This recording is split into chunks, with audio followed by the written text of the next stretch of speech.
MLS Aces Podcast. We are back, episode 320. Jason, we're here. It's another week of the off season. We are so close to MLS action. We obviously just talked about that 30 seconds ago behind the scenes. But Jason, how excited are you that MLS soccer teams will be playing shortly?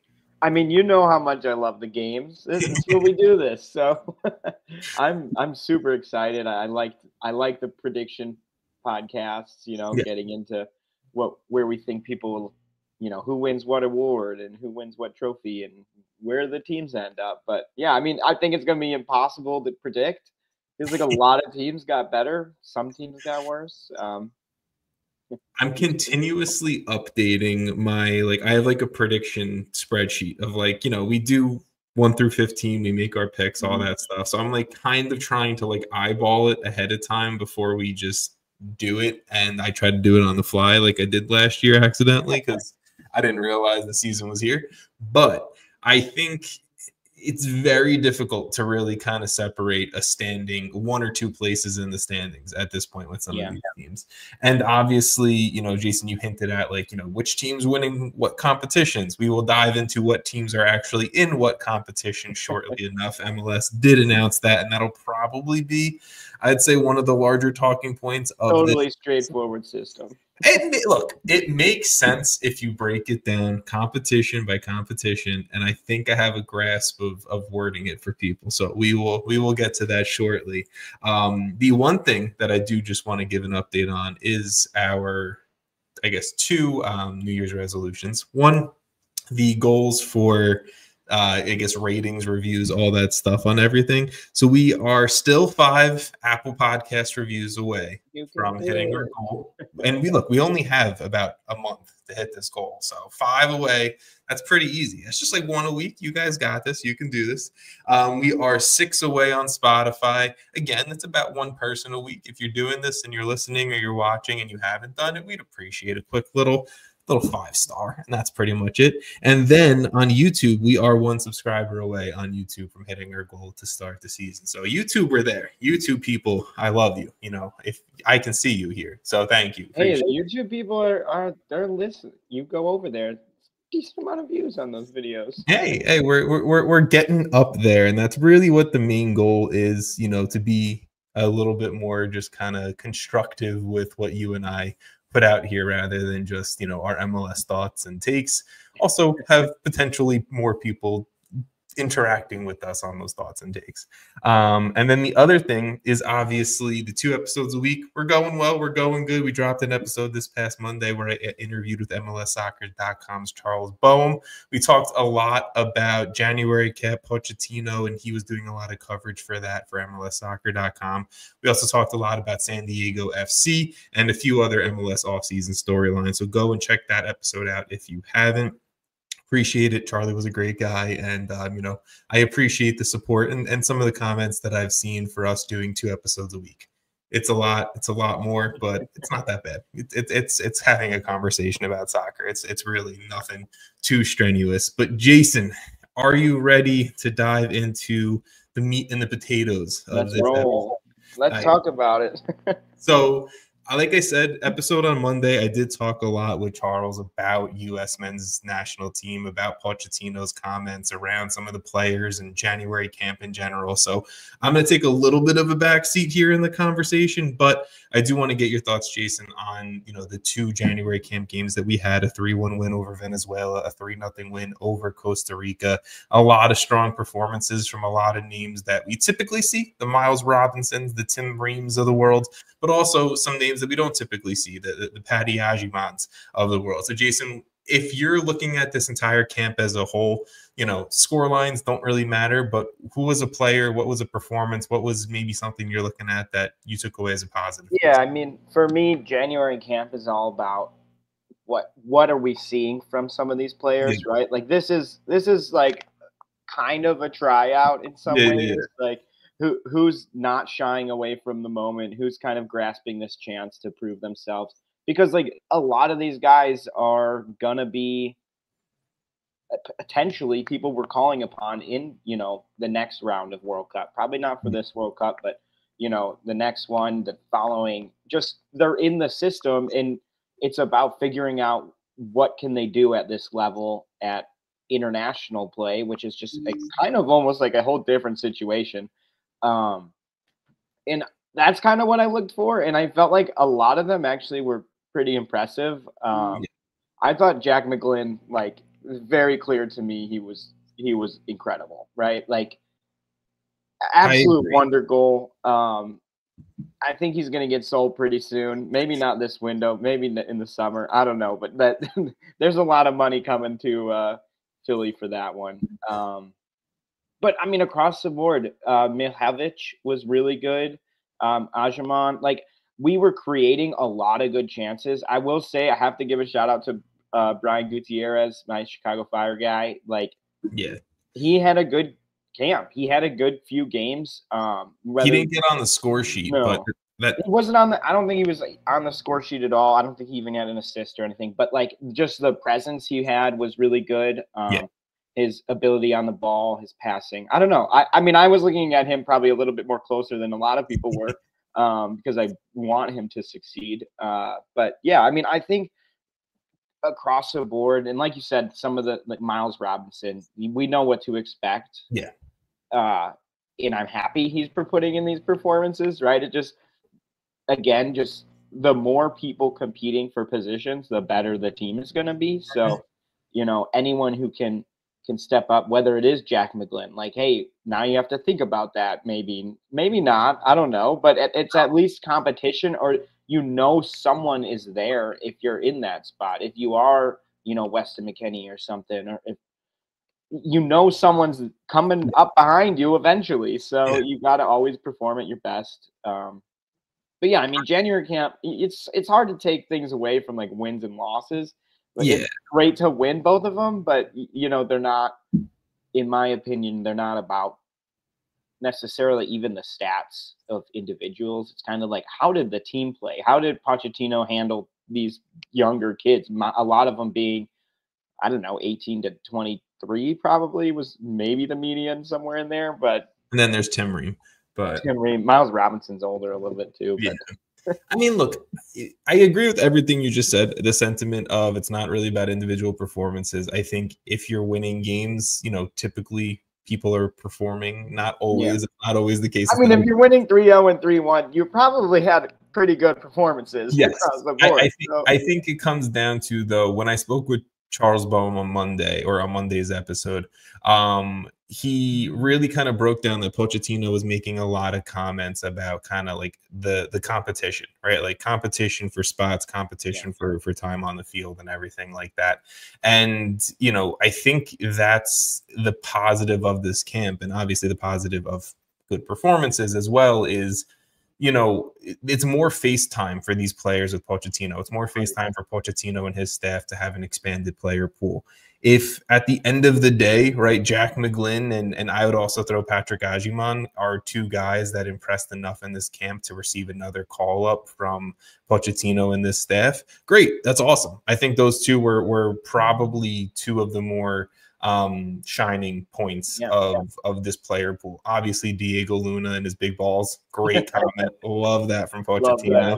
I forgot to mention that. Luna's never going to live down the big ball comment. And good for him for that. So I'll leave it there as far as my take, unless you have anything else you want to add. I just would add, like, from the Pochettino standpoint, like, I also think it's good that he gets some games managed at the international. Like, obviously, this isn't a guy that anyone's saying needs more experience, but it doesn't hurt, and it doesn't hurt to have games managing the U.S. So I think that's probably good, dealing with the U.S. media, whatever. But also to the point about competition, it's like, I feel like Pochettino's made it pretty clear that it doesn't matter where you're necessarily playing.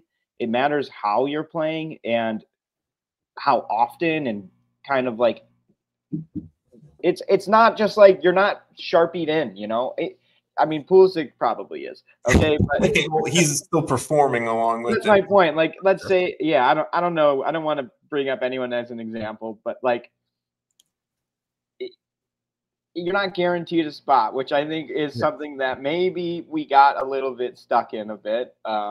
And I think it's good. So having a bunch of new faces come in, whether or not they're in the plan for, that next year, following, whatever, it doesn't matter. It's just better competition, and maybe they play themselves into the conversation. You never know.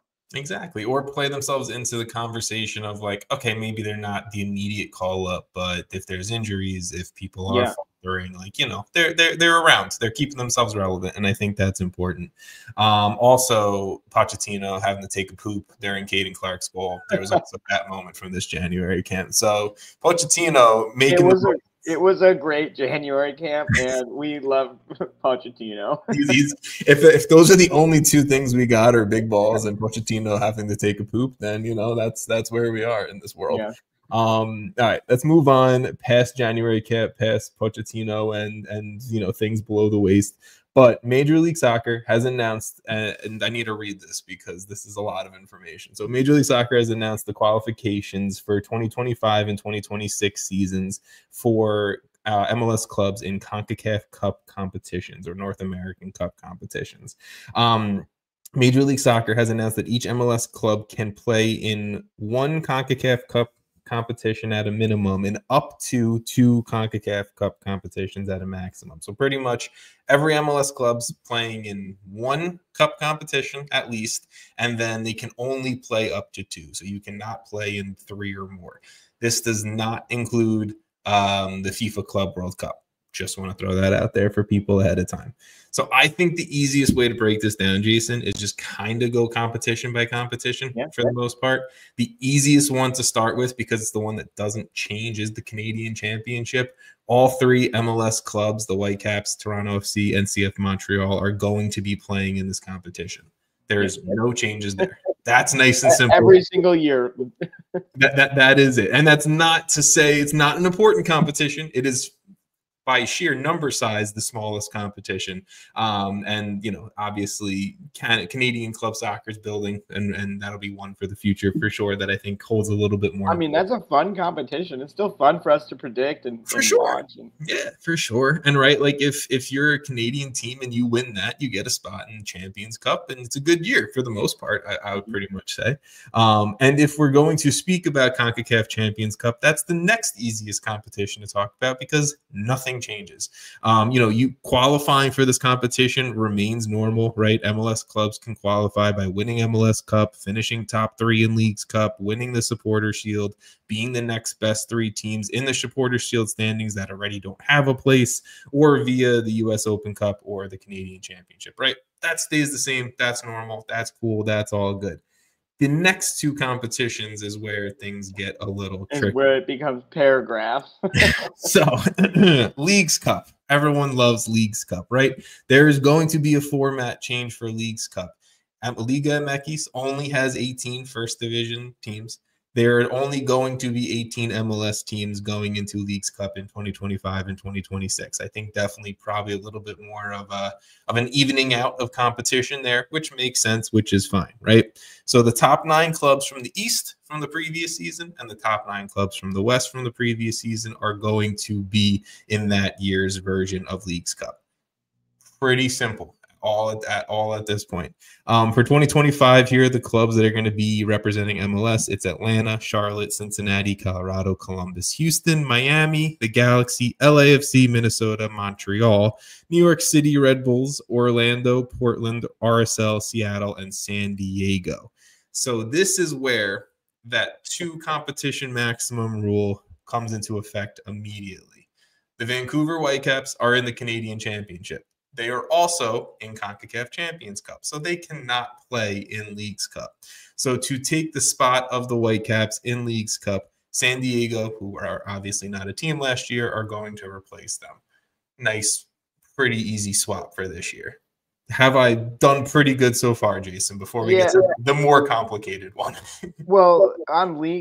guess on Leagues Cup and just in general, like it seems to me like a Canadian team, if they're just decent, is likely going to be missing this tournament. If you're a good Canadian, if you're a Canadian team that if you win the Canadian Championship, you're not playing in Leagues Cup the next year. That's my point. So it's like one of these teams, it'll probably happen pretty often where someone will have to take the spot in Leagues Cup. For sure. I think the Canadian team is definitely for the most part, right, going to be the rotated team. It'd be funny if they just kept giving it to San Diego. Just San Diego continuously. No, I mean, I can make sense to give it to San Diego this year, but it kind of like, I would think they would just go to whoever finished 10th. Well, because I guess you're trying to keep it even of 9 and 9 in each conference. So, I guess that's what you do. Whoever finished 10th. Oh, yeah. Canadian team.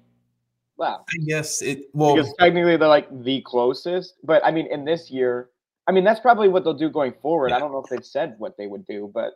So I think obviously the issue comes down to then the U.S. Open Cup and then the standings that determine the rest of the places in the U.S. Open Cup. It's probably just way more of an easier sub San Diego win for Vancouver rather than having to explain. But you're going to have to do this every year is my point. Like, sure, it's easy now, but there's a chance you have to do this every year. Yes, but I think the solution is San Diego will be playing games and you don't just have to try to find where you can squeeze them in. Like you can hopefully determine it based off the standings and how you qualify for the U.S. Open Cup. So let me get into the Open Cup. Yeah. So MLS clubs that are not competing in CONCACAF Champions Cup or Leagues Cup will play in the U.S. Open Cup. There are 9 MLS clubs that are kind of just left over that aren't in any competition right now. Those teams automatically qualify for the U.S. Open Cup. That's nice and simple, I like to think. The next highest 7 seeds from the previous season. So if you're just looking at the Supporter Shield standings, the next highest 7 seeds that are not in CONCACAF Champions Cup. So remove all the CCC teams. The next 7 or the top 7 that are left over are going to be the additional 7 clubs that are going to be playing in the U.S. Open Cup. Again, if you are playing in Leagues Cup, though, and you are like, you're fine. I ignore that last sentence. That last sentence had nothing to do with it. So you're all good so far. The MLS clubs that are going to be playing in the 2025 U.S. Open Cup are going to be Austin, Charlotte, Chicago, D.C., Dallas, Houston, Minnesota, Nashville, New England, New York City, Red Bulls, Orlando, Philly, Portland, San Jose, and St. Louis. Now, there are going to be 10 MLS Next Pro clubs that will be playing in the 2025 Open Cup competition. Many of them, most of them, the 2 teams for the clubs that are in CONCACAF Champions Cup. So Crew 2, Cincinnati 2, Miami 2, LAFC 2, the Real Monarchs, SKC 2, Tacoma Defiance, and Ventura County. Also, there will be the 2 independent clubs in MLS Next Pro in the Open Cup. So Carolina Core FC and Chattanooga FC.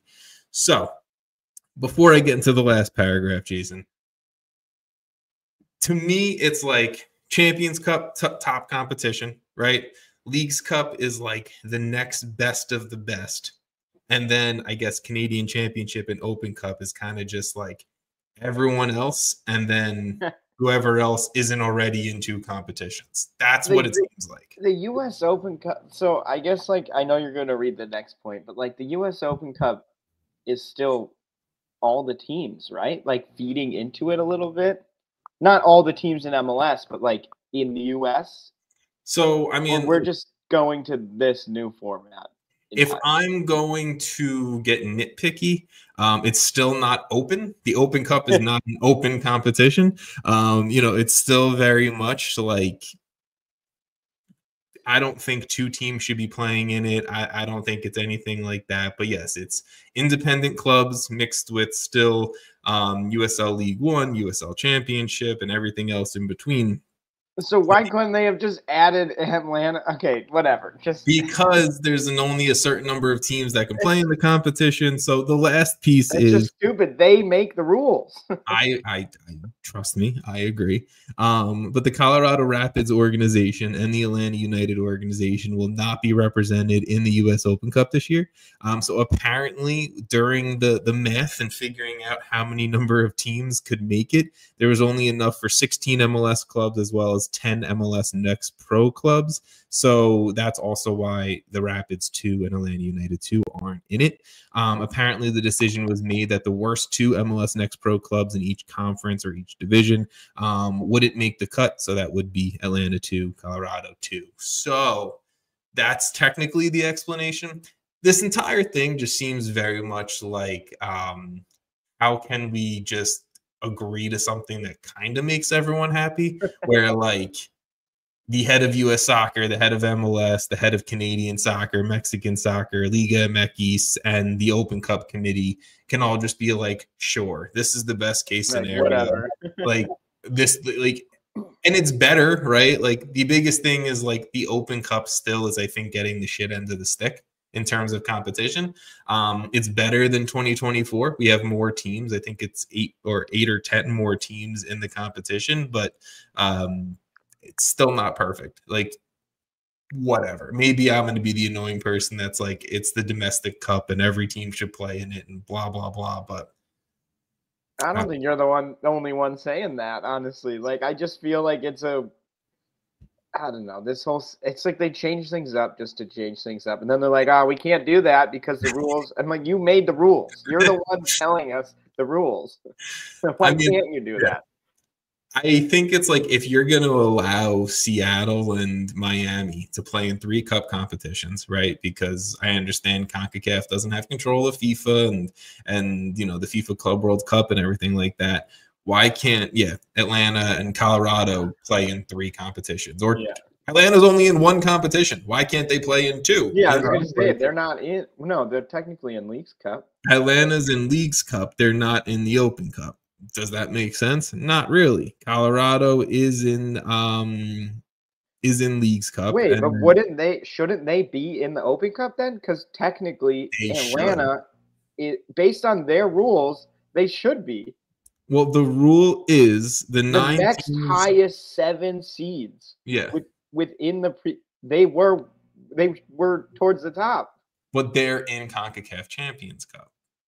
You forgot that. Oh man. Forgot that. See, this is why we're talking this through, Jason, because it's confusing. You have to. Oh man, where's that spreadsheet you made?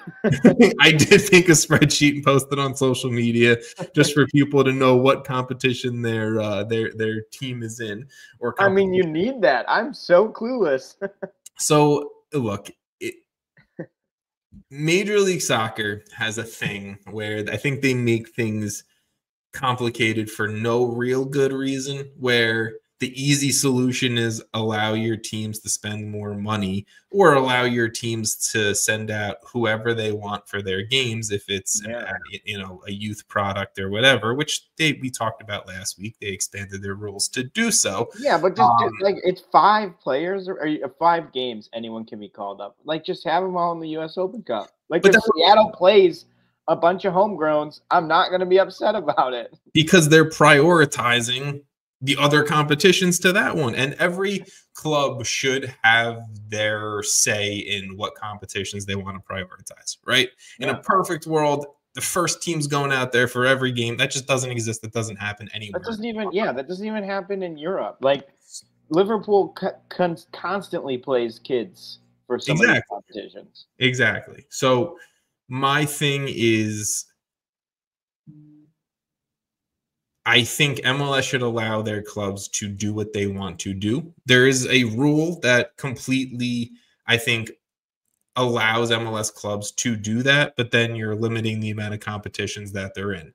It's like, you make a rule where if you have non-rostered homegrown players, they can play in as many competition cup games as they want to be called up for, correct?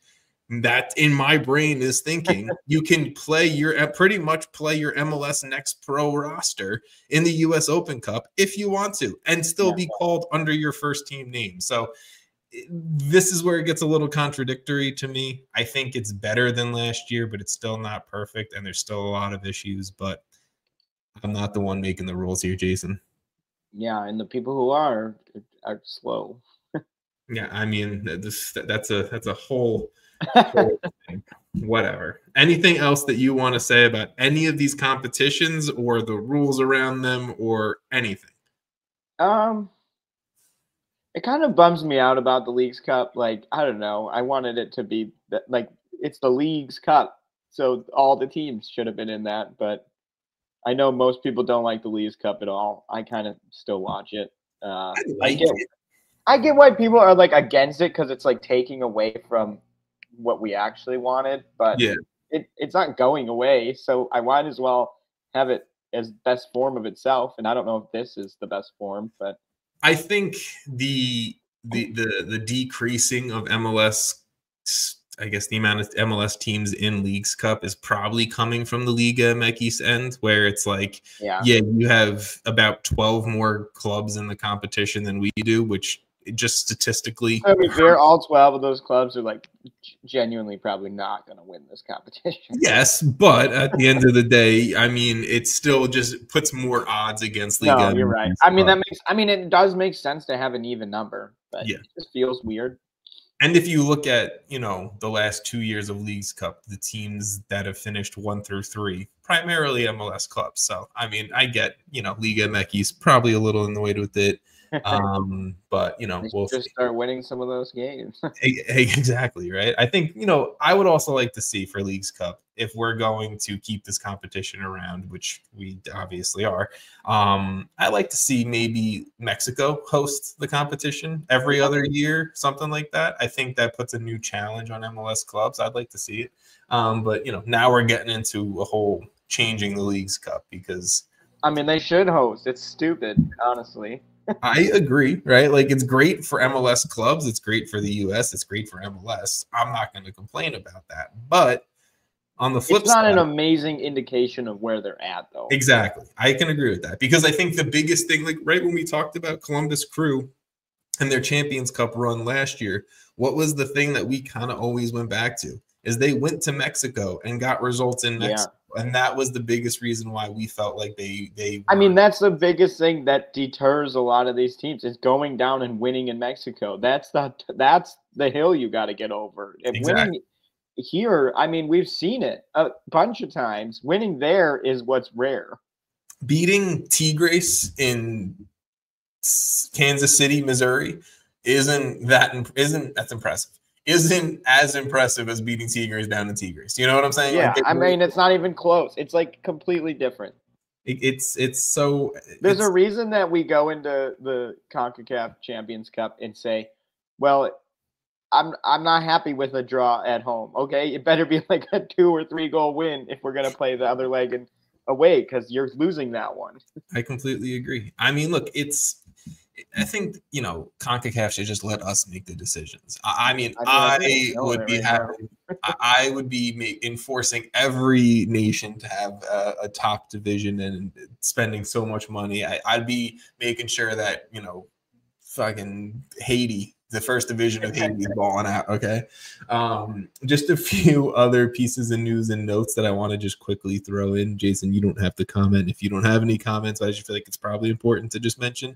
But Inter Miami president of football operations Raul Sanelli has been reassigned within the organization, and now Guillermo Hoyos is going to be in charge of all sporting decisions. So Inter Miami's chief soccer officer, if we want to call it that, has now shifted twice in the last few months from Chris Henderson to Raul Sanelli to now Guillermo Hoyos. Hoyos was apparently an academy coach at Barcelona when Messi was there, and Messi has a really good relationship with them.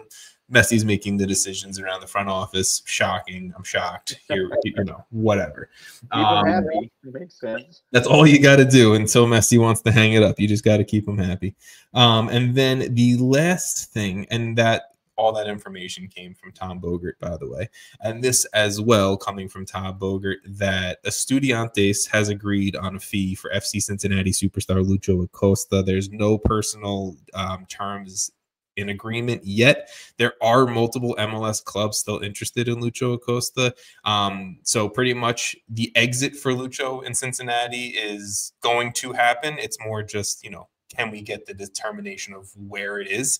And in kind of pairing along with that, Tom Bogert has also been saying that FC Cincinnati are heavily interested in Portland Timbers star attacking midfielder Evander if Lucho does exit soon. Cincinnati are not the only MLS club interested in Evander right now. Obviously, I think if there's a market for Lucho, there's a market for Evander in MLS. And Bogert has hinted at FC Dallas being obviously one of those clubs because they made a sale. And if you have no comments on that, Jason, we can get into all of the sales and transfers. I mean, the Lucho news is still, to me, just, I don't know. I guess if they get Evander, they're patching that hole up a little bit. I think it's not a lot of. I mean, Evander's a younger Lucho. He doesn't really defend, and he's a creative, But part of what made Lucho good and what that made that team good was consistency and playing together. And I don't know. I mean, I think it's a good move if they're able to get Evander. They're at least fixing that issue. But it is a big issue. For sure. I mean, look, there is going to be an MLS team that I feel like is out a star attacking midfielder. Dude, the Fire should buy Lucho. I mean, they could. There's a new rule that lets them do it with straight cash, Yeah. And Bogert did say that there are multiple MLS clubs interested in both Lucho and Evander. So who's to say? I would take either. Who's to say? And they have an open DP spot too, so they can do it. So obviously there's a lot to watch there. And as soon as this episode gets published, we record the day before. So tomorrow morning, Lucho is going to be sold to fucking, Montreal. I mean, what, 2 weeks ago, you texted me like 20 minutes later about some news. I forget who it was. Always happens. Wednesday afternoon just seems like the dumping ground of MLS news, and it irritates me every single time. But so we move on. We talk the next week and everything like that. All right. So let's move into, I think I highlighted about 20 moves that seemed somewhat important. There are obviously other moves, Jason, in our tracker that I didn't put here, but I just feel like it was better to see what were potentially the top moves of the last week. So let's dive into it. And I think maybe the biggest one, Miguel Almiron returning to Atlanta United from Newcastle. It has not been officially announced yet, but apparently, according to Tom Bogert, who, very trusted source in all of this, and Fabrizio Romano, the deal is done. The 30-year-old Paraguayan attacking midfielder returns to Atlanta on a $10 million deal plus add-ons. I think I saw somewhere that those add-ons were like an additional $2 million potentially. Miguel Almiron did win MLS Cup with Atlanta United and has been pretty successful over with Newcastle since his sale to the English club. This year, he has struggled a bit. I think you're starting to see Miggy going down the other side of the mountain rather than going where we last saw him. But I don't think that means anything bad in terms of him coming back to the league and him potentially once again being a star in this league. So, Jason, Miguel Almiron returning to Atlanta United. First of all, it's not Charlotte that he was heavily connected to for a while. And second of all, he's now getting paired up with this rebuild of a strong Atlanta United squad. Yeah, and I think that's the biggest thing. Like, sure, he might be kind of regressing from where he was. I mean, he was really great. He was for a long best time. player in the league. Yeah, but this still a great player there. He's only 30 years old. He'll be fine. I think the way they've turned their team around, sort of mid last season, I personally was like, wow, this is way better than I thought it was going to go. I mean, Moranchik, Saba, like they fit well. They got off to a good start. I think like just bringing Almiron into a team that's already very good, like that we're going to see him take off right away. I think like he's going to be able to form those partnerships probably pretty quick. He knows Atlanta. He knows MLS better than most players. He's been very successful. So I think if you're Atlanta, this is a no-brainer. You bring your guy back. The fans are going to love it. Mm-hmm. They're going to sell a bunch of tickets. There's like literally no downside. I think he's still going to be really good. So, yeah.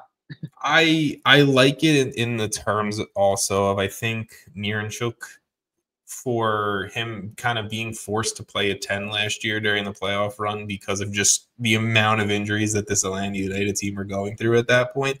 I do think he's a better winger than he is kind of more central. And I think Almiron, we've seen literally what he can do from a central position, where at Newcastle, he was kind of playing a little bit more out wide. So I almost think this is a perfect fit for this Atlanta roster, kind of plugging Almiron in at that 10. You put Miranchuk out wide. You have Saba, who, if Saba, we've said this before, Jason, right? If he's, if you're not relying on him to be your number one attacking option, he's a fantastic piece. You have him at the other wing. And if you still have an open DP spot where maybe this summer, or I know, according to Tom Bogert, right, they're working on making that move now for a DP9. You bring in a DP9, Atlanta United might just be pushing towards the top of the East. Now, I think they have some issues at center back, and I'm not completely convinced in some places. Brad Guzan will just stand on his head in the playoffs again. 41-year-old Brad Guzan will just have to be the best player on the field. But I think Atlanta United are obviously... I mean, this team was like a game away from MLS Cup, or what, one game? One game. Yeah. And they just brought in Miguel Almiron. Yeah, they should be pretty happy about that. and you're potentially bringing in more players, and you brought in Mateus Click from DC, and I mean, not that it's like, oh my God, he's a world beater, but he's a very good player, and he's most likely going to be playing a big role for you in 2025. So we will see what continues to happen with Atlanta United. And kind of just going down the list here, I think Austin FC deserves a little bit of a shout here, because I think this is the second or third largest purchases in MLS history. But Austin FC, and I have not said this name out loud yet. This is an unprofessional moment for me, for sure. But Austin FC have triggered the release option for Albanian winger Myrto Uzunbi from Granada in the Segunda division of Spain. The Albanian international has scored in absolute bunches during his time in Granada and had a pretty good record playing in La Liga last year. But so far this season in the Spanish second division, he has 14 goals and 1 assist in 18 games.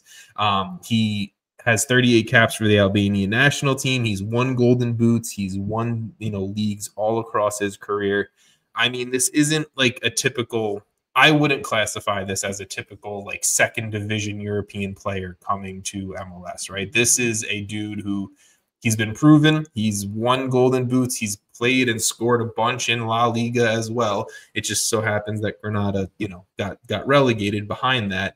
But 12.3 million also isn't a pretty, kind of tiny feat of the It's a lot of money. That's a lot of money, and they've spent a lot of money this offseason between Brandon Vasquez and then obviously Bukhari, who they brought in not too long ago. What's your take right now on this move and kind of just Austin's, I guess, maybe their new attacking 3 DPs? Well, that's my thing there. It's like this move goes with – it's kind of like all 3 of these moves are one move almost, because they just turned around their entire attacking front 3 within, I don't know, 3 months. Like the Bukhari move was in the playoffs, or right as the season ended. It was in the summer last year. Yeah. But basically, they just retooled that entire attack. But I'm not in love with using all my DPs on essentially one side of the field. But hey, I mean, if they can hit this off, I like their move. That Ilie Sanchez move, I think, was pretty solid to kind of round out some of their midfield. But if these guys can form a partnership, and now is as better time as any, right? You get 3 new guys who are coming in, one who knows the league very well, one who kind of got half a season in the league, one very fresh. You can kind of build your attack and set the expectations going into the season. They have all training camp. If they were going to do something this drastic, this is the perfect time to do it. They were a middle of the pack team, right? They were in the playing game, or they missed by no, they lost. They were in it up until the last 2 weeks, I'm pretty sure, but I don't think there was ever a shot. But this gives them a shot, and I think it definitely makes this team better. A lot more scary, and I think there's a lot of teams in MLS that struggle to defend good wing play. So No, I mean, I think investing in DP wingers is not a bad idea. You now have an Albanian international who's a very seasoned Albanian international on one wing. You have, I think 17 caps is enough for me to say a pretty seasoned Ghana international on the other wing. And then you have Brandon Vasquez, who has his fair share of USMNT caps as well. You have three guys. And a lot of success in MLS. Exactly. I'm saying you have three guys who have scored and played for both club and country a ton. They know, I think, how to handle the pressure that is going to be there. Because even if you just look at Uzuni and Vasquez alone, that's about $22 million spent on two players this offseason. That's a lot of money spent on two players for an MLS club. And they are going to carry a lot of pressure with them, just as Bukhari will as well, but he's already been there, I guess.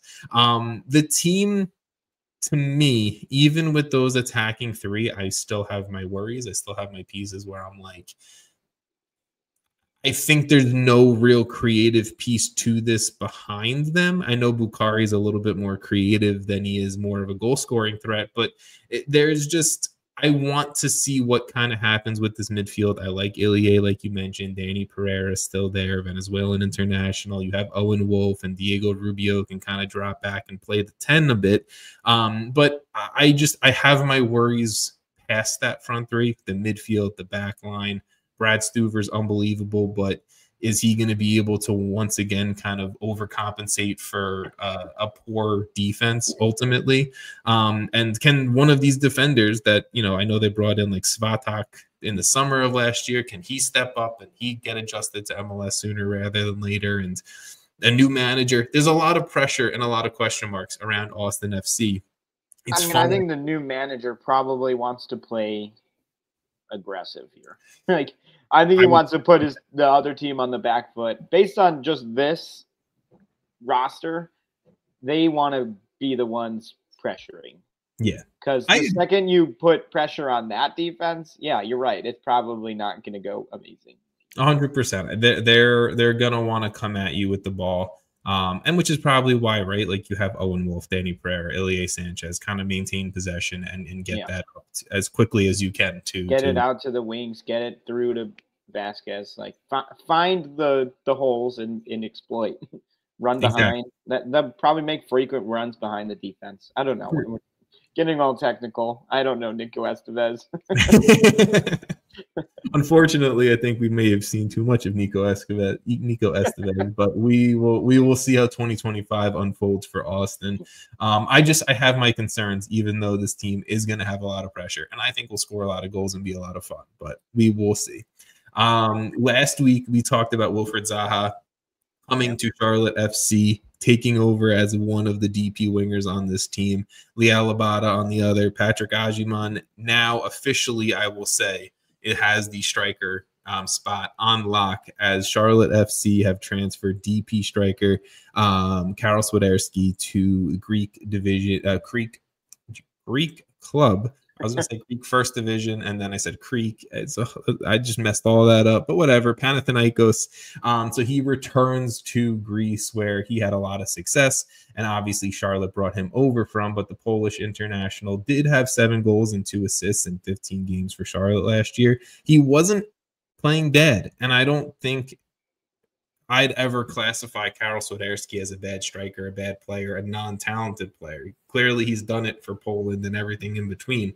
I just think with the amount of managers that have come in and out and the loan move and just inconsistency and instability for him, I just think he was never going to fit at the club, and it's fair and it's fine, and he'll move on and he'll be great in Greece, and I wish him nothing but the best. But it's just, I don't think the situation with Charlotte ever was going to work in his favor. It's also like we have Pep Biel move. We can get $2 million for Swiderski, who, like you said, has had somewhat of an up and down time in MLS and in Charlotte. So I think they kind of they got a good offer.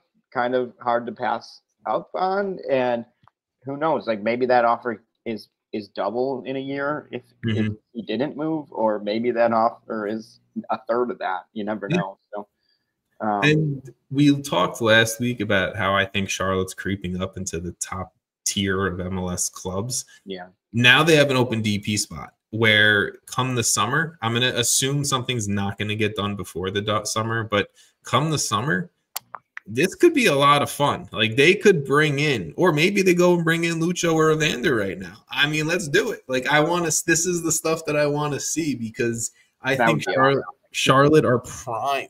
I mean, also, like you said, he's been through a few managers. So, like, Dean Smith was probably like, I want my guy, you know? Exactly. And maybe Evander or Lucho is that guy. I have not thought of that before this moment. Now I'm super excited to see. I'm concerned if they get that good.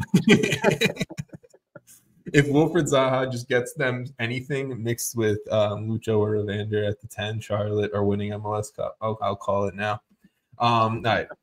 Let's go to Chicago, Jason, where two big moves happened. First, the Fire have transferred away Federico Navarro, the 24-year-old defensive midfielder, to Rosario Central in Argentina.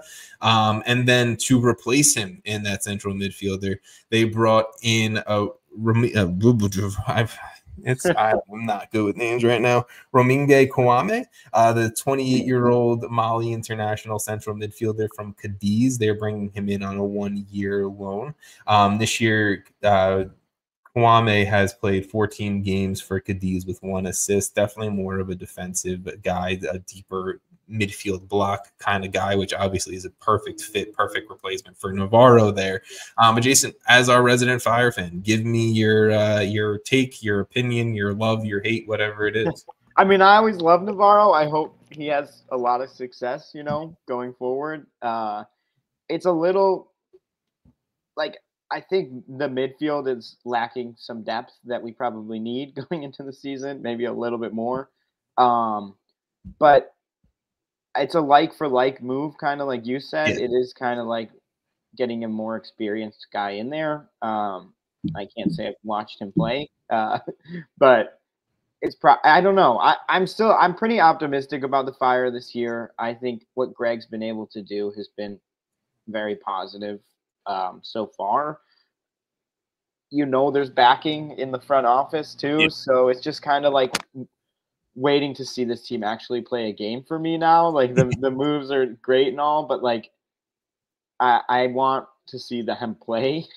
Yeah. A lot of it is like we've had good rosters, we've made decent moves. It's just when they get on the field, they don't work together. So this could be Greg figuring out how he wants his team to operate, how he wants, you know, maybe he has high hopes for Brian Gutierrez to take another step and be a more strong attacking midfielder. And then this kind of is now he's got Lucho Acosta and Kwame behind him, who are going to be pretty experienced defensive guys. So I don't know. I don't know what he wants to do, but I'm excited. I'm also going to say we'll probably see Mauricio Pineda bump up into a depth piece in that central midfield as well. Obviously, I think you have Jack Elliott, Carlos Terán, Sam Rogers, all who I would expect to get a bunch of minutes at center back. I'd also expect Pineda to get minutes at center back, but I think to your point, maybe not the most central midfield depth. Maybe we also see Pineda kind of get a little bit of a run in that lower block as well. Yeah, look, it's an exciting time. We've talked about this how many times with the Fire now this offseason, which, to be fair, we don't always do. So I want to give the Fire the love. Jonathan Bamba's there, and Hugo Kiefer is gonna continue to score and I think grow from last year. There is a lot of pressure on the shoulders of Brian Gutierrez, and I think that's something that Greg is going to have to try to do his best to help support him, and, you know, we will see. Well, and that's what these moves seem like, you know, a little bit more support, a little bit more of a veteran presence behind him. So, I mean, Gutierrez is still so young, like, and he's starting for this team for what? Still on a U22 initiative spot. I mean, you know, that's also a thing that he's gonna probably get sold for a shit ton of money. And I'm gonna assume sooner rather than later, but we will see. Let's move to LAFC. So LAFC, they have broken their record at transfer. What'd you say? So we were flying through these teams. There's not that. I thought we were going to talk about Dallas. Oh, well, we can go to Dallas first. I don't think we talked about Velasco. Maybe we did. I missed them. That's on me. That's on me, folks. FC Dallas have sold Central. Oh, I guess Savari was. Yeah, I mean, it's all good. It's all good. We're here. If you want to talk Velasco, Jason, we will. I mean, I just wanted to mention it. I mean, that just means that you are an FC Dallas guy over an LAFC guy, and that's fine. LAFC fans will know that from now on. I mean, I think they already know they have got you in their corner. LAFC, so. That's a callback of a joke. Jason comment. Alan Velasco, the 22-year-old DP attacking midfielder, has been sold from FC Dallas to Boca Juniors for $10 million plus a potential $2 million in add-ons. Dallas will also retain a sell-on percentage for Velasco. But look, he was injured for most of 2024. He came back, played a few games at the end of last season, had 2 goals in 8 games for Dallas. There's no doubting Velasco's talent. I just personally think for what you were going to potentially get for him, making the sale for $10 million now just makes sense. Like it's good business to make that move, even though Dallas are now hurting for a lot of talent on this roster. But anything that you want to throw in about Velasco? I mean, you basically said I was going to say $10 million is a great amount for him. But yeah, I mean, they need to do something. I mean, like you said earlier, though, if they do go get an Evander or a Lucho or somebody, there's the replacement. Yeah, and it's a better replacement, probably. Yeah, I mean, definitely, I would say better in 2025 for sure. Yeah. Dallas have also transferred away center back Nkosi Tafari to LAFC for $300,000 in general allocation money, plus an international roster spot. Tafari has been a staple of Dallas ever since I think he came out of the Super Draft. Last season had 3 goals in 33 games from the center back spot. I will say for Dallas, again, don't know. Like, you're really just picking apart the depth and the weeds of your team at this point. You're down to 3 center backs on the roster. I think Tafari was the best of the 3. Yes, he was on a larger salary, and yes, 2024 wasn't his best year, but he's been a player who's been like January camp level in MLS, which is a pretty good domestic player in this league. Curious what the thought process is there, and I really hope Dallas makes a move to bring in a center back or 2 before the season kicks off, but we will see. We will see. I don't know if you have any Tafari takes. I mean, LAFC is just slowly picking off the assets, I guess, of other teams now in the Western Conference, and just making themselves stronger. I think regardless of if you think he's I think he's a good player, but the depth they're having now in that back line is starting to show itself a little bit, whereas a lot of teams do not have that kind of structure. Yeah.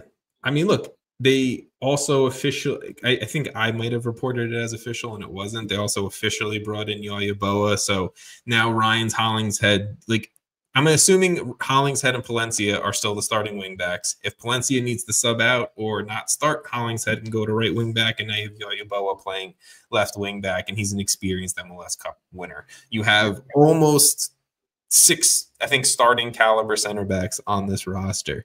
And then obviously the other big news from LAFC is the sale of Mateusz Bogusz, the 23-year-old Polish attacking midfielder winger, to Cruz Azul. This is the record-breaking transfer or record-breaking sale for LAFC's history. There is no official number out there. The number that Tom Bogert reported was just a deal of north of $10 million. He obviously helped win an Open Cup with LAFC last year, and he had 31 goal contributions across their 48 games. I mean, there is a reason why one of the best teams in the region went after one of the best young players on one of the best teams in Major League Soccer. It's simple. Mateusz Bogusz is a baller. You can't pass up on, again, a $10 million profit for a player, and I'm sad to see him go, but it's LAFC making good business ultimately. I also think LAFC probably has a plan in mind. At this point, I'd assume. I would think probably in the summer they bring in someone from Europe, but we'll see. Yeah.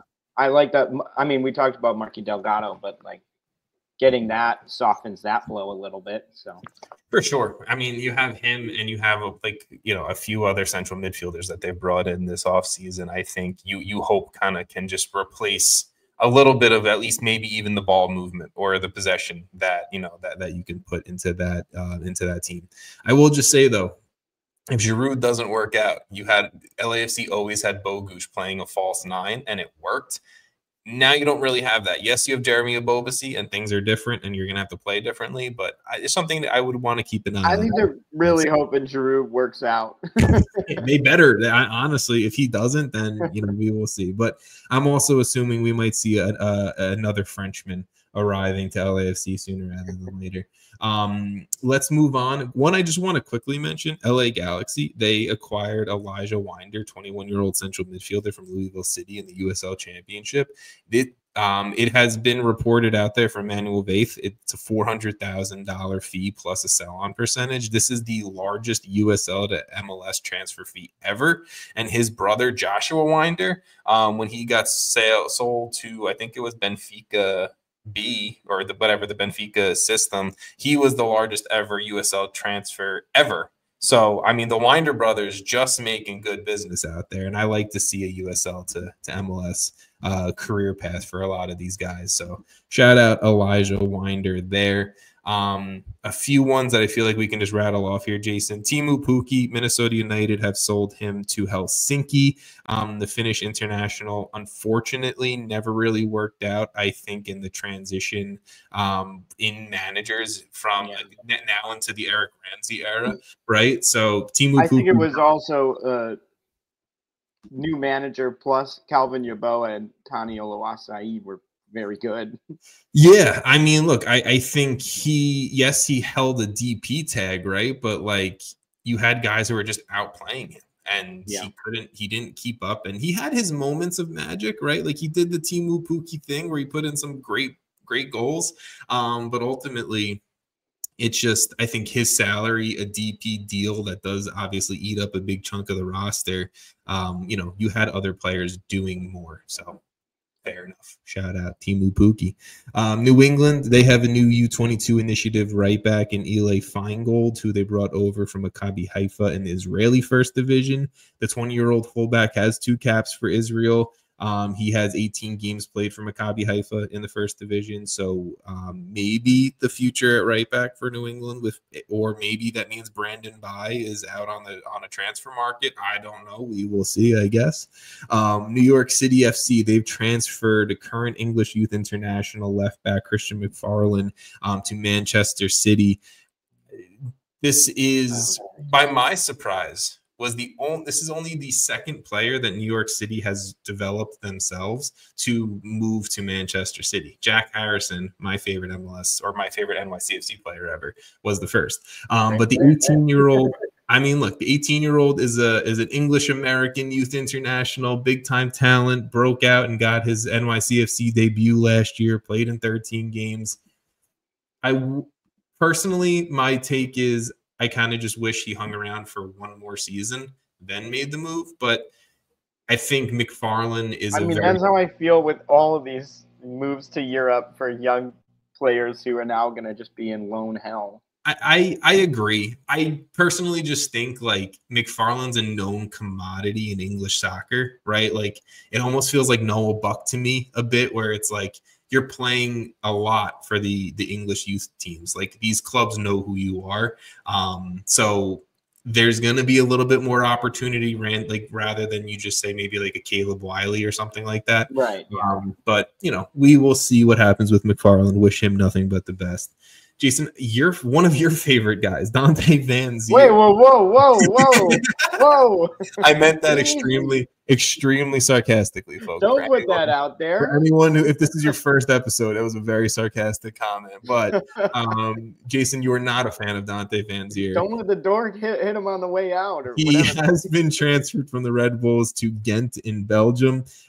He is a 26-year-old striker that was on a DP deal for the Red Bulls. He had 16 goal contributions in 39 games last year. Obviously, in the playoffs, was producing at a higher level and was part of the reason why they got to MLS Cup. But I don't know. Would you say, Jason, he was ever playing at a real DP level consistently? No, and I think they brought in Choupo-Moting to take his spot. I think Lewis Morgan played better than him at times during the year, so move on. And now the Red Bulls have an open DP spot. Also, Forsberg didn't seem to fit. Like, they didn't have as great until that playoff run where he actually did put up some numbers. It didn't seem like they had as good of a connection. I agree with you. I fully agree with you there. Let's get into the last little bit of some of these moves. Let's talk San Diego because we haven't. That's on us. Hand up. I talked San Diego with Charles Boehm on Monday a little bit, but I'm good. we haven't really done a ton of San Diego stuff. But let's talk about two moves that they've done in the last little bit that I feel like are pretty decent. First, they have brought in Anders Dreyer, a 26-year-old Danish winger from Anderlecht on a $5 million transfer fee. He is going to be a DP winger opposite of Chucky Lozano on the other wing as a DP. He has 15 goal contributions, 5 goals and 10 assists in 28 games played for Anderlecht this year. The underlying numbers love Dreyer. The box score numbers, right? Like just the pure goals and assists. Very good coming over from a team that, you know, is a top Belgian club. On top of that, you have Luca De La Torre, central midfielder for the USMNT, coming over on loan from Celta Vigo in Spain. Hasn't really gotten the most run with Celta Vigo in this season. He has 1 assist in 2 games played. He's had up and down mixed performances for, I think, every single European club he's gone to. There's moments you think he's going to break out. There's moments that he kind of just falls beyond the 18, and I think he kind of just disappears a little bit. If you want to take any of these moves, Jason, if you want to take the San Diego project in general or what the roster looks like in general right now, go ahead. But San Diego, they've been making some surprise moves. Yeah, I think they're spending a lot, which I like to see. I mean, Chucky Lozano is a lot. Dreyer is a lot. Like, you're spending a lot of money in your attack. I think we didn't talk about Ingvartsen, Marcus Ingvartsen from Swedish. Yeah. Denmark. Ooh, can't get that wrong. But that's a lot of money in the attack in general. Yeah. Obviously, like, it's hard to say what this team's actually going to do on the field. I think they're building a solid core of talent, though, including De La Torre, just like being there in the midfield. I like what they're building. It's really hard to say because there's still a lot of issues when it comes to, who's replacing these guys if they get hurt, right? Like, yeah, it's not the deepest team that we've seen. I mean, it makes sense. It's like hard to fault them for not being deep because it's a brand new team. We also don't really know how they're going to play together. I mean, none of these guys. We don't even know a formation. Right. Our depth chart that I have here is a guess, completely a guess of what I think that they'll potentially do. But it's always fun with an expansion team because we never fucking know if they're going to be great, if they're not. I think and they'll have some of the element of surprise kind of thing, like for sure. But I think there's some pieces here though that I think look good, look strong. I look at and I'm like, I think this team can maybe fight for a playoff spot. I think there's some pieces that you just don't know how they're going to transition to MLS. Like I can sit here and say Marcus Ingvartsen, right? Like he's had a pretty good track record. He knows the Right to Dream Academy setup and system, and he's coming over from a club within that system. But how is he going to adapt specifically to MLS? How is he going to adapt to the travel? How is he going to adapt to the physicality? And you can say the same thing about Dreyer. You can even say the same thing about Luca De La Torre, who, yes, he's American, but he's never played in MLS before. It's a different animal, and I do think though you can look at like Chucky Lozano, Ingvartsen, Dreyer. You can look at those names and say that they're gonna put up numbers. Like they're gonna put up goals. This isn't gonna be a team that's way at the bottom. I don't think. Like barring major injuries, I think they're building a talented team. It's just it takes some time. I don't think they're going to go out and win MLS Cup, but I think they're going to compete. I think they're going to be an annoying team to play against. I think Chucky Lozano is going to have a pretty good time in MLS, to be completely honest. Oh, he's going to be a lot of fun to watch. I don't disagree with that statement whatsoever. I think, look, if this team plays a back four, having the center back pairing of what I would assume that would be Andres Reyes and Patty McNair, not a bad center back pairing, right? You have Chris McVeigh, who's bounced around this league as well. You have Hamady Diop, who can play left back, play center back. Like, I really just think we have to see it at this point. We have to. I like that they were more ambitious in the attack and getting players from abroad, getting players that put up numbers and kind of spreading that out, and kind of went in MLS for solid defenders. I like that ideology or whatever.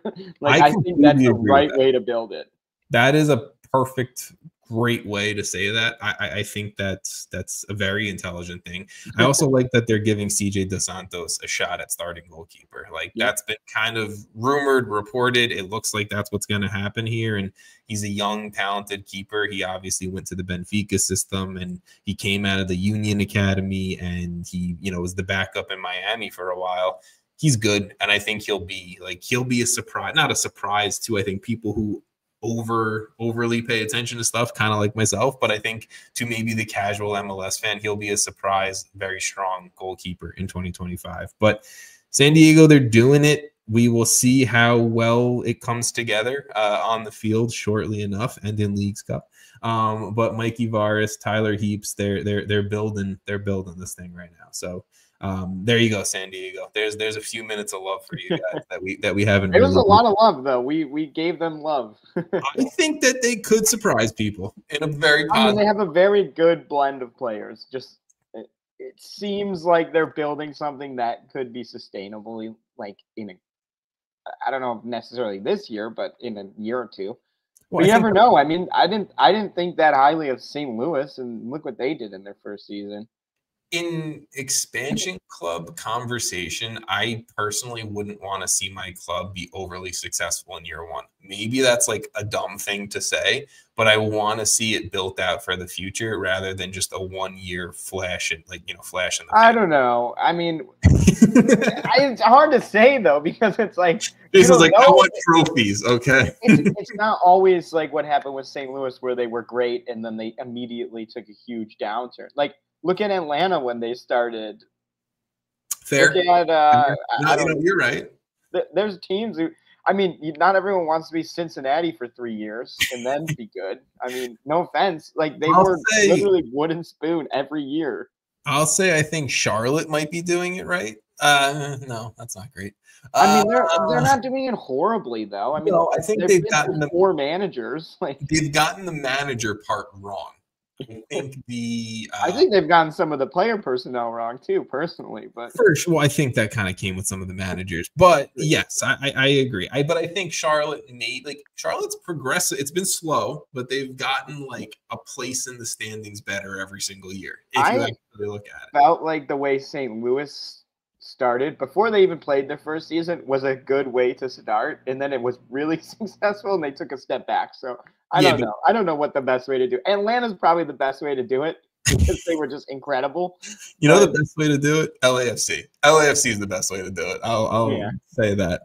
Let's just take the guys who just spend and get whoever they want. And live in the second largest city in America. So good. Maybe the most popular. All right, let's roll through some of the last moves that I want to quickly bring up. Toronto FC, they've signed Canadian international winger Theo Corbeau from Granada on loan for 2025. He hasn't scored for Granada this year in 13 appearances. He's bounced around on a few loans around Europe, and he's been a good player. He's still a young player, so I kind of hope he gets the full move to Toronto after this loan gets up, and he. It's a lot of games for. I mean, just stat wise, isn't incredible, but yeah. I mean, but 22 years old, you never know. He has a few caps for Canada, and I've seen him play positively before. I think he just kind of maybe is like, let's find the home for you, and maybe Toronto is that place. I think Toronto needs to lose some players before continuing to add, but particularly 2 players. I think preferably they need to do both at the same time, but we will. That's a good point. Yeah, you're just adding them into this toxic culture. I don't know. San Jose Earthquakes. They had 4 DPs at one point with the arrival of Christian Arango that we talked about a few weeks ago. Now they are down to 3 because they transferred defensive midfielder Carlos Gruezo to Quito in Ecuador. The 29-year-old Ecuadorian international had 28 games played for San Jose last year in his return to MLS from the Bundesliga. Gruezo, good player. I think if you're talking like FC Dallas, Carlos Gruezo, I think he deserved a DP contract. San Jose Earthquakes, Carlos Gruezo was not a DP level player. I don't think anyone in San Jose was at DP level last year. Don't you say that about Christian Espinoza. I love Christian Espinoza. That's fair. He's my guy. He is my guy. This is purely because yeah, Bruce Arena brought in his guys and then was like, I need to get rid of one. Look, you weren't going to get rid of your club record in Hernan Lopez. Christian Espinoza was one of the best players in the league, and I don't care that he plays on historically in the last decade one of the worst teams in the league. But he also brought in Ian Harkes, Mark Anthony Kay. Yeah, he brought in his New England guys. Whatever. And Josef Martinez. But let's go to, I think, the last club that deserves a little love because we've kind of been shitting on them recently, and that's RSL. First off, RSL have transferred away 19-year-old goalkeeper Gavin Beavers to Brondby. I mean, like, that they haven't really. They've been. I don't know if it was undeserved. I'm not saying it's undeserved, but I think let's give them some. Let's bring them up as much as we break them down. Okay. Beavers broke into the RSL first team last year with some injuries to Zach McMath. He had 14 games in net for the club. He is a current U.S. Youth International, has impressed in youth competition before, so they made the sale for him. And to replace him in the goalkeeper position, they signed Rafael Cabral, the free agent goalkeeper, who does have 3 caps for Brazil. He's 34 years old. He's played all over the world. Like, he's played in the Serie A in Brazil. He's played, I'm pretty sure, in the championship as well. But last year, he played for 2 clubs down in Brazil, Grêmio and Cruzeiro, 21 total games there. But dude's experienced. He's definitely probably a pretty good stopgap until you kind of figure out the goalkeeper situation, but that's that. And then the last thing that I just want to throw in there, RSL have signed 20-year-old Australian striker Ariaf Piol from MacArthur in the A-League. He's a super young. He seems like a raw talent. Does have 3 goals and 1 assist in 9 games in Australia this season, but it looks like that striker position will have a 4-way battle to see who is going to be RSL starting striker. Yeah, I mean, we'll see. There you go. I don't know, man. We're an hour and 12 into it, so I was gonna give them some love, but I don't see it, man. Diego Luna. That's it. Yeah, of course. Big ball Diego Luna is how. Emeka Anelli, we haven't even shouted him out. Yeah, he did get a cap or 2 caps with the U.S. Stud. Pablo Ruiz is back from injury. That's big. I actually think this RSL team is not going to be that bad. I think Chicho Arango in the back half of the season wasn't really doing much anyways. So getting him off the books isn't the worst case scenario. I just don't. Matt Crooks leaving isn't great. Matty Crooks. They won't be as good as they were last year. No. But they will be fine, I personally think. Is that fair? I could see them competing for a playoff spot. Bottom playoff picture type club for sure. I think that's fair at this point until maybe we see some of these guys pan out. But we will see in only a few weeks, Jason. This has been another one. Folks, thank you so much for listening, watching, whatever you're doing. Please make sure you subscribe, support, review, all that BS and fun stuff, and we will catch you guys next week. Subscribe on YouTube. Yeah, that one. The one more person. That's all I need, and then I'm happy until more goals come out. But thank you, Jason. Thank you for paying attention, listening, watching as well, and we will talk to you guys next week.